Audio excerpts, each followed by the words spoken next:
দাম বাড়ছে rod, cycle, cigarette, দেশি মদ, গ্যাস সিলিন্ডার কমবে শিশু খাদ্য, বৈদ্যুতিক গাড়ি, হার্টের রিং, ডায়ালাইসিস, ওষুধের কাঁচামালের।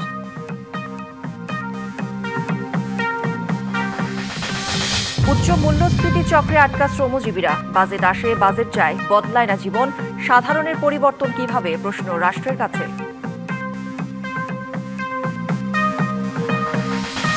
জনতুষ্টিমূলক বাজেট দিলেও বাস্তবায়ন চ্যালেঞ্জিং। দেশীয় উৎস থেকে ঋণের ফলে অভ্যন্তরীণ চাপ বাড়তে পারে, মত অর্থনীতিবিদদের। দেখছিলেন মার্কেন্টাইল ব্যাংক সংবাদ শিরোনাম। এবার জানাবো খবরের বিস্তারিত।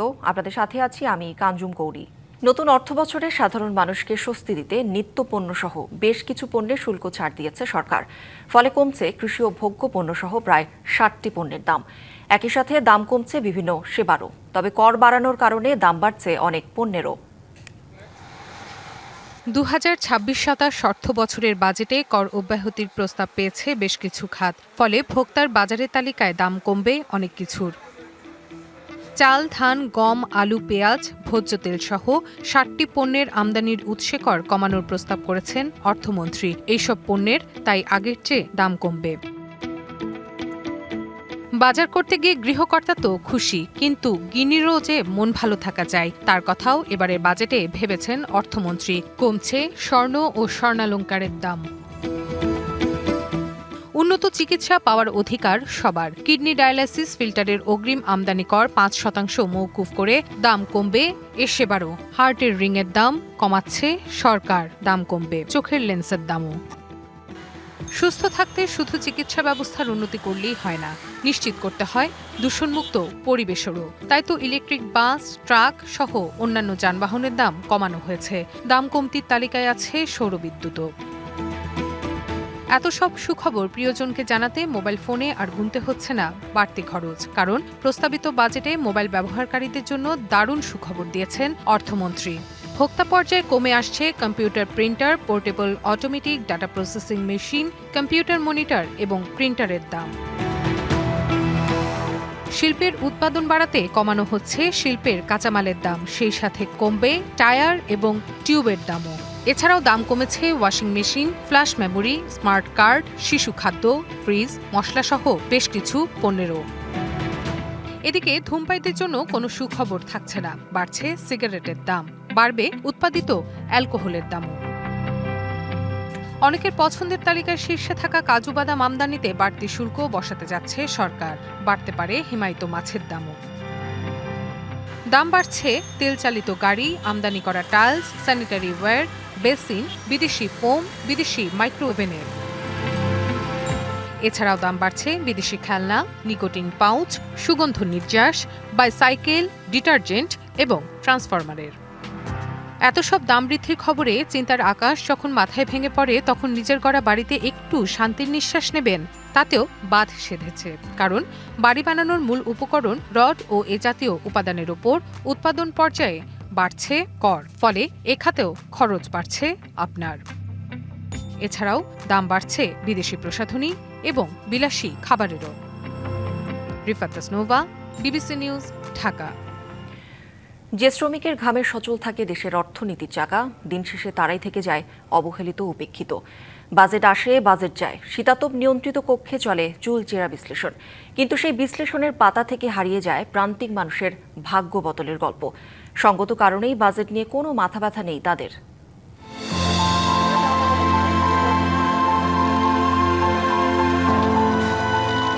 প্রতিবছর জুন এলেই হিসাব নিকাশের মহাযজ্ঞ শুরু হয় জাতীয় সংসদে। ঘোষিত হয় লক্ষ হাজার কোটি টাকার বাজেট। কিন্তু এই বিশাল অঙ্কের বাজেটের সাথে খেটে খাওয়া মানুষের জীবনের সম্পর্ক কি? এই গল্প 50 ঊর্ধ্ব রওশনারা বেগমের। রেললাইনের পাশেই ছকটি থেকে হয়েছেন বুড়ি। জরাজীর্ণ একটু জায়গা, যেখানে আছে একটি মাত্র চকি। এখানেই রাত্রি যাপন করেন তার সন্তান, বোন সহ 6 জন।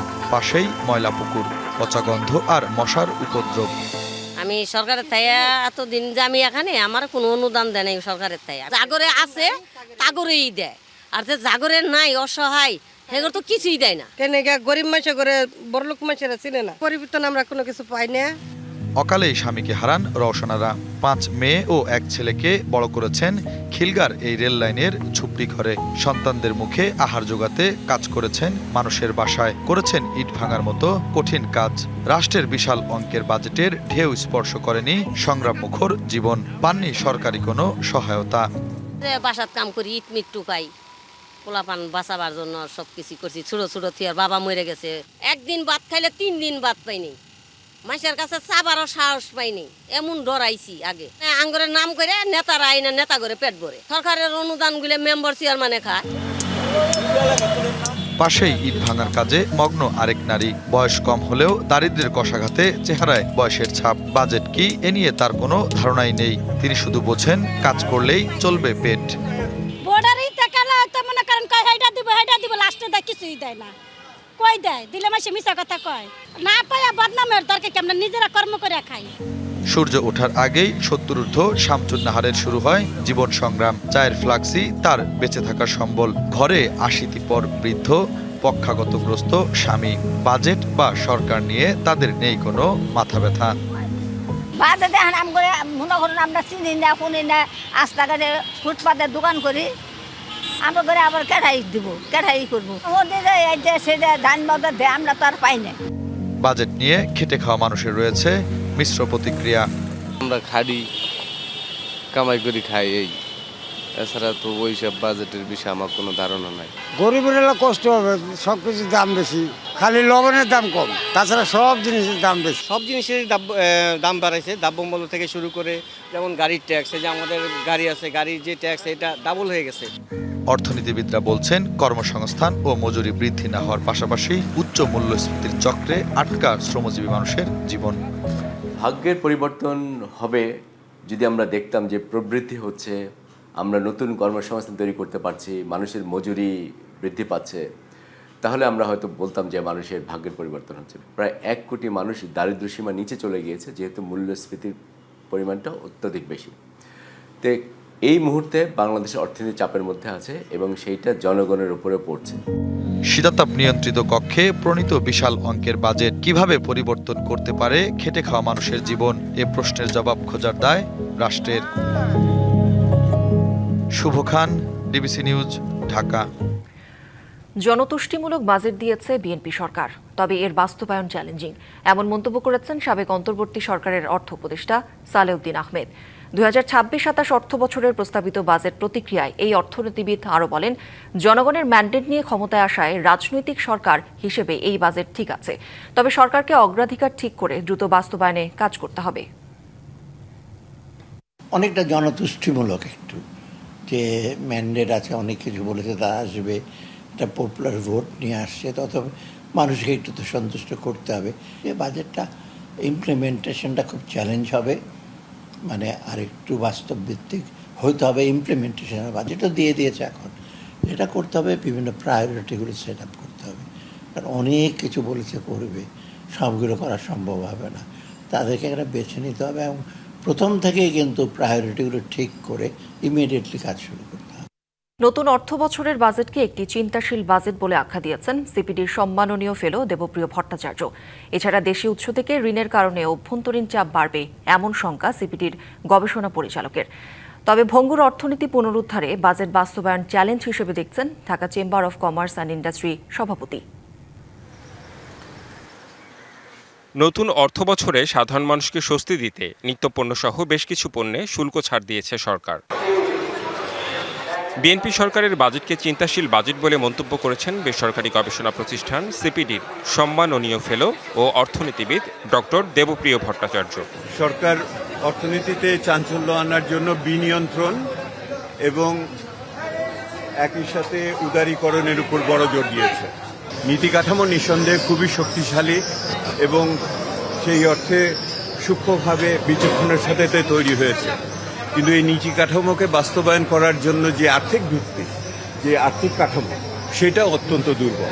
নতুন সরকার চ্যালেঞ্জ নিতে চায়, তবে বাজেটের এত বিদেশি ঋণ নাও পাওয়া যেতে পারে। সেই ক্ষেত্রে দেশি উৎস থেকে ঋণ নেওয়ার কারণে অভ্যন্তরীণ চাপ বাড়তে পারে এমন শঙ্কা সিপিডির গবেষণা পরিচালক খন্দকার গোলাম মোয়াজ্জেমের। বাজেট যে ঘাটতি রয়েছে, সেই ঘাটতির ক্ষেত্রে কাগজে কলমে দেখানো হয়েছে যে তারা বিদেশি ঋণ কম নেবেন, বেশি নেবেন, আর অভ্যন্তরীণ ঋণ কম নেবেন, কিন্তু আদতে দেখা যাবে যে বিদেশি ঋণ হয়তো এতটা পাওয়া সম্ভব হবে না।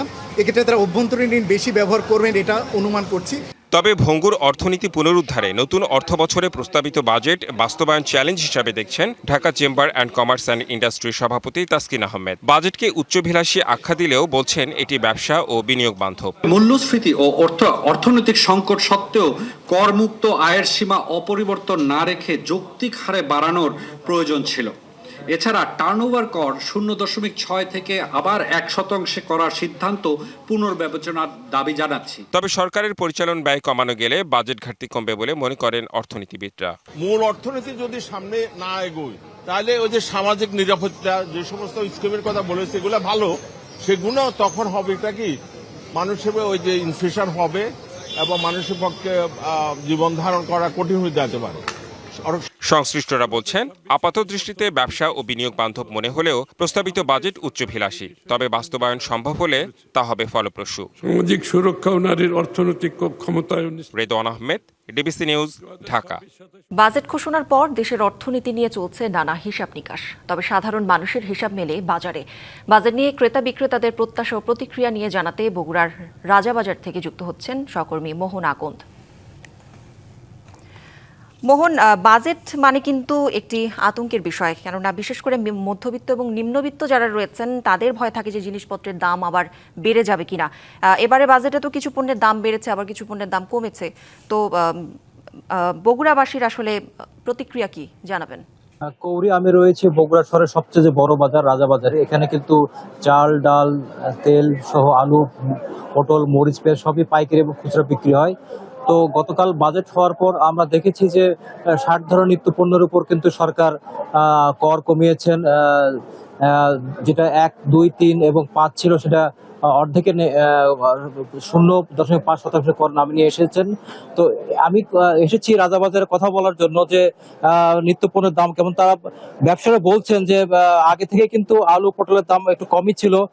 সরকার যেহেতু গতকাল আরো কর কমানোর ঘোষণা দিয়েছেন, তারা প্রত্যাশা করছেন হয়তো কমবে, তবে সময় লাগবে। আমি এই বিষয়ে শুনবো যে এখানে বাজার করতে আসে একজন ব্যক্তির কাছে। আপনি যদি বলতেন যে বাজেট নিয়ে আপনার নিত্য পণ্য। বাজেটটা আসলে মোটামুটি সার্বিক অর্থে বলা চলে যে সহনশীল পর্যায়ে আছে। এটা হয়তো আরেকটু মানে কি বলে বাস্তবায়ন হতে আরেকটু সময় লাগবে, কারণ রুট লেভেলের যে বিজনেসম্যান গুলো আছে তাদের কাছে যে মালগুলো আছে, ছোট ছোট ব্যবসায়ী যারা, তারা মার্কেটটা ওইভাবে মানে ছাড় দিচ্ছে না। তো তারপরেও বলা চলে মানুষ সেই পর্যায়ে আছে। কিন্তু মূল বিষয় হলো যেগুলো বড় বিজনেস, যারা কর্পোরেট ডিল করে, তারা কিন্তু একটা গেম খেলতেছে। গেমটা এরকম, আমার যেটা ধারণা যে ভ্যাট বাস্তবায়ন হওয়ার আগেই তারা, ভ্যাট যে তারিখ থেকে বাস্তবায়ন হবে তার আগেই তারা ভ্যাট ট্যাট নিয়ে মোটামুটি পার্টিদেরকে বলতেছে যে আপনার রেট বাড়বে। কৌরি, আপনি শুনছিলেন যে একজন ক্রেতা বলছিলেন যে মোটামুটি বাজারে নিত্য পণ্য দাম ঠিকই রয়েছে, তারা বলছেন কর্পোরেট প্রতিষ্ঠানগুলো থেকে নদিত। কৌরি, মোহন, ধন্যবাদ আপনাকে।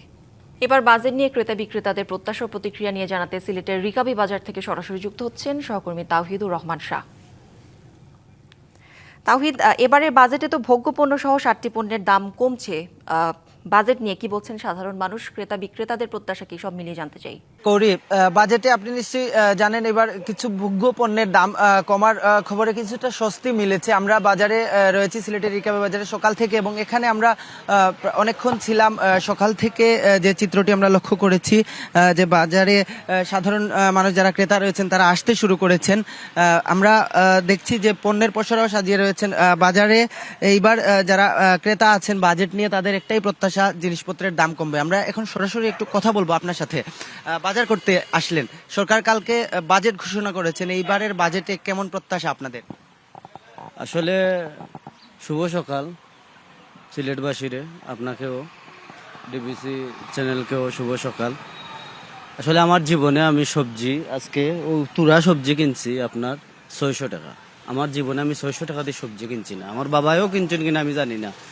আর বাজেট দেখছি, বুঝছেন নি, আসলে কথা তো সরকারে অনেক কিছুই বলে, কিন্তু মাঠ পর্যায়ে আসলে প্রতিফলিত তেমনটা আসলে জনগণের কথা আসলে দেশও জানি না এখন কেউ ওই রকম রাজনীতি আছে কিনা বা কেউ চিন্তা করে কিনা, মাঠও দেখা যায় না, এটাই বাস্তবতা।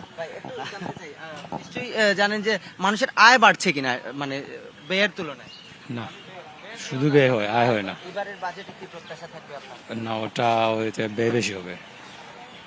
শুনছিলেন ক্রেতা যারা রয়েছেন তারা বলছেন যে তাদের মানুষের যে জীবনমানের যে উন্নয়ন সেটি হতে হলে যে পরিমাণ আয় বাড়ার কথা সেই আয় তুলনামূলক বাড়ছে না। আপনাকে যদি জানিয়ে রাখি, সিলেটের সাধারণ মানুষের সাথে আমরা কথা বলেছি, তাদের একটাই প্রত্যাশা যে দ্রব্যমূল্যের ঊর্ধ্বগতি নিয়ন্ত্রণে থাকুক এবং জিনিসপত্রের দাম সহনীয় পর্যায়ে আসুক। তো সরকারের যে 60টি পণ্যের যে দাম কমার যে ঘোষণা সেটি বাজেট কার্যকর হলেই আসলে বোঝা যাবে। তো সব মিলিয়ে মানুষজনের মধ্যে কিছুটা স্বস্তি রয়েছে, কিছুটা প্রশ্নও রয়েছে। তো সব মিলিয়ে বাজার নিয়ন্ত্রণে থাকুক, বাজারের যে তথাকথিত যে সিন্ডিকেটের কথা বলেন যে ক্রেতারা, সেটি যাতে ভাঙে সেরকমই প্রত্যাশা সিলেটবাসীর। তো সব মিলিয়ে ছিল আমার কাছে সিলেটের রিকাবি বাজার থেকে বাজেট নিয়ে সাধারণ মানুষের প্রতিক্রিয়া। সবশেষ কৌরি। তাওহিদ, ধন্যবাদ আপনাকে। বাজেট নিয়ে ক্রেতা বিক্রেতাদের প্রত্যাশা ও প্রতিক্রিয়া জানাতে ফেনী থেকে যুক্ত হচ্ছেন সহকর্মী আবু তাহের ভুইয়া। তাহের, প্রস্তাবিত বাজেট নিয়ে সাধারণ মানুষের প্রতিক্রিয়া জানাবেন। 2026-2027 অর্থবছরে প্রস্তাবিত বাজেট ঘোষণা করা হয়েছে। সে বাজেটের প্রেক্ষিতে বিভিন্ন ক্রিয়া প্রতিক্রিয়া প্রতিক্রিয়া শোনা যাচ্ছে। আমরা এখন রয়েছি ফেনী শহরের সুলতান মাহমুদ হকার্স মার্কেটে। এখানে সাধারণ মানুষের প্রতিক্রিয়া আমরা ডিবিসিকে জানাবো।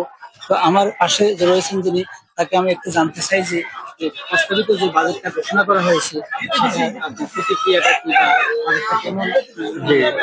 26-27 অর্থ বছরের বাজেট ঘোষিত হয়েছে, গতকালকে প্রস্তাব দেওয়া হয়েছে সংসদে। আমরা আশা রাখবো আমাদের যে নিত্য প্রয়োজনীয় জিনিসপত্রের দামের উপর যেন ভ্যাট অতিরিক্ত না বসানো হয়, পাশাপাশি শিক্ষার ক্ষেত্রে শিক্ষা সামগ্রী এবং শিক্ষা উপকরণের ক্ষেত্রে যেন এটি মানে ভ্যাট ট্যাক্স কমিয়ে জিনিসপত্রের দাম যেন কম থাকে। এছাড়াও কৃষি উপকরণ বা রেমিটেন্স যোদ্ধা যারা আছে তাদের আয়টা যেন, যে তাদের পাঠানো টাকাটা যেন নিরাপদ থাকে ব্যাংকগুলোতে, এই বিষয়গুলোর ব্যাপারে সরকার বেশি গুরুত্ব দিয়ে, পাশাপাশি দুর্নীতির বিরুদ্ধে কঠোর থাকলে এই বাজেটটা বাস্তবায়ন করা সম্ভব হবে। আমরা কথা বলছিলাম এখন বর্তমান গণতান্ত্রিক সরকার, সেই সরকারের বাজেটটা এখন চ্যালেঞ্জ, সে বিষয়ে আমরা জানতে চাইবো যে এই চ্যালেঞ্জটা কিভাবে সরকার উত্তরণ করবে। ধন্যবাদ ডিবিসি নিউজকে। আমরা জানলাম যে গতকালকে যে বাজেটটা প্রস্তাব করা হয়েছে সে বাজেটটা প্রায় 8,38,000 কোটি টাকার একটা বাজেট। এটা অনেক বড় একটা বাজেট। তবে এই বাজেট বাস্তবায়ন করা সম্ভব যদি আমাদের দুর্নীতি লাগাম টেনে ধরা হয় এবং গত যে ফ্যাসিস্ট সরকারের সময় যে টাকা পাচার হয়েছে সেই পাচারটা যদি রোধ করা যায় তাহলে এই বাজেট বাস্তবায়ন করা সম্ভব। আর এই বাজেট যদি বাস্তবায়ন করা হয় তাহলে এটা একটা সুফল জনগণ পেয়ে থাকবে। আর বাস্তবায়ন করা যদি না যায় তাহলে মানুষের ক্রয় ক্ষমতা অনেক বেড়ে যাবে, এটা মানুষের জন্য অনেক কষ্টকর হয়ে দাঁড়াবে। তবে এই সরকারের সবচেয়ে বড় আমি ধন্যবাদ জানাচ্ছি যে এবার শিক্ষা খাতে সর্বোচ্চ বাজেট দিয়েছে, প্রায় 1,36,606 কোটি টাকা। এটা স্বাধীনতার পরে সবচেয়ে বড় বাজেট। এটা আমি সরকারকে জন্য ধন্যবাদ জানাই। ধন্যবাদ। সাধারণ মানুষের প্রত্যাশার কথা শুনছিলাম ডিবিসি নিউজে। তো এই ক্ষেত্রে মানুষের প্রত্যাশা বাজেটটা যদি সঠিকভাবে বাস্তবায়ন হয়, বর্তমান গণতান্ত্রিক সরকার, এই সরকারের জন্য বাজেটটা চ্যালেঞ্জ। এই চ্যালেঞ্জটা সঠিকভাবে বাস্তবায়ন করা গেলে দেশের সুখ সমৃদ্ধি এবং অর্থনৈতিক স্বনির্ভরতা অর্জন সম্ভব হবে। এই ছিল ফেনী থেকে বাজেট বিষয়ে সাধারণ মানুষের প্রত্যাশার কথা। তাহের, ধন্যবাদ আপনাকে। দেশের কোটি কোটি নারী ও শিশু সুরক্ষা, ক্ষমতায়ন ও উন্নয়নে কাজ করে মহিলা ও শিশু বিষয়ক মন্ত্রণালয়। তবে 2026-27 অর্থ বছরের প্রস্তাবিত বাজেটে এই মন্ত্রণালয়ের বরাদ্দ কিছুটা কমেছে। নতুন বাজেটে প্রস্তাব করা হয়েছে 5,196 কোটি টাকা, যা চলতি অর্থ বছরের সংশোধিত বরাদ্দের তুলনায় 174 কোটি টাকা কম। একটি শিশু নিরাপদ শৈশব একজন নারীর স্বপ্ন পূরণের গল্প। এসবের সঙ্গে জড়িয়ে আছে রাষ্ট্রের নীতি ও বাজেটের হিসাব। দেশের নারী ক্ষমতায়ন, শিশু সুরক্ষা, মাতৃস্বাস্থ্য, ডে কেয়ার সেবা, প্রশিক্ষণ ও সামাজিক নিরাপত্তা কার্যক্রম বাস্তবায়নে গুরুত্বপূর্ণ ভূমিকা পালন করে থাকে মহিলা ও শিশু বিষয়ক মন্ত্রণালয়। মহিলা ও শিশু বিষয়ক মন্ত্রণালয়ের অনুকূলে আগামী 26-27 অর্থ বছরে 5,196 কোটি বরাদ্দ রাখার প্রস্তাব করছে। 2026-27 অর্থ বছরের প্রস্তাবিত বাজেটে এই মন্ত্রণালয়ের জন্য বরাদ্দ রাখা হয়েছে 5,196 কোটি টাকা। অথচ চলতি 2025-26 অর্থ বছরে সংশোধিত বরাদ্দ 5,371 কোটি টাকা। বরাদ্দে পরিচালন ব্যয় হিসেবে রাখা হয়েছে 4,767 কোটি টাকা। আর উন্নয়ন কর্মসূচিতে বরাদ্দ ধরা হয়েছে 428 কোটি টাকা। বাজেটে নারী ও শিশু কল্যাণে সামাজিক নিরাপত্তা কর্মসূচি আরও বিস্তৃত করছে সরকার। মা ও শিশু সহায়তা কর্মসূচির আওতায় মাসিক ভাতা পাবেন প্রায় ১৯ লাখ মা। ভালনারেবল উইমেন বেনিফিটের আওতায় ১০,৪০,০০০ পরিবারের জন্য বরাদ্দ মাসে ৩০ কেজি করে চাল। এছাড়া বিধবা ও স্বামী নিগৃহীতা ভাতাভোগীর সংখ্যা ১ লাখ বৃদ্ধি করে ৩০ লাখে উন্নীত করা হয়েছে। এছাড়া বিদেশ ফেরত নারী শ্রমিকদের জন্য সামাজিক নিরাপত্তা নিশ্চিতকরণ ও পুনর্বাসনের প্রকল্প নেওয়ার কথাও জানান অর্থমন্ত্রী। Manjuma Firoz Nilima, DBC news, Dhaka. ৬ নবজাতকের অস্বাভাবিক মৃত্যুর ঘটনায় বাতিল করা হয়েছে রাজধানীর মগবাজারের আদ্দিন হাসপাতালের লাইসেন্স। তদন্তে হাসপাতাল কর্তৃপক্ষের বিরুদ্ধে অবহেলা ও গাফিলতির প্রমাণ পাওয়ায় এই সিদ্ধান্ত নিয়েছে স্বাস্থ্য অধিদপ্তর। এর ফলে আর চিকিৎসা দিতে পারবে না আদ্দিন হাসপাতাল। আগে ভর্তি রোগীদের অন্যত্র সরিয়ে নিতে বলা হয়েছে। এদিকে লাইসেন্স বাতিলের খবর ছড়িয়ে পড়লে বৃহস্পতিবার বিক্ষোভ শুরু করেন হাসপাতালটির কর্মকর্তা কর্মচারীরা। বিকেলে নিরাপত্তার জন্য হাসপাতাল ঘিরে আইনশৃঙ্খলা বাহিনীর সদস্যদের মোতায়েন করা হয়।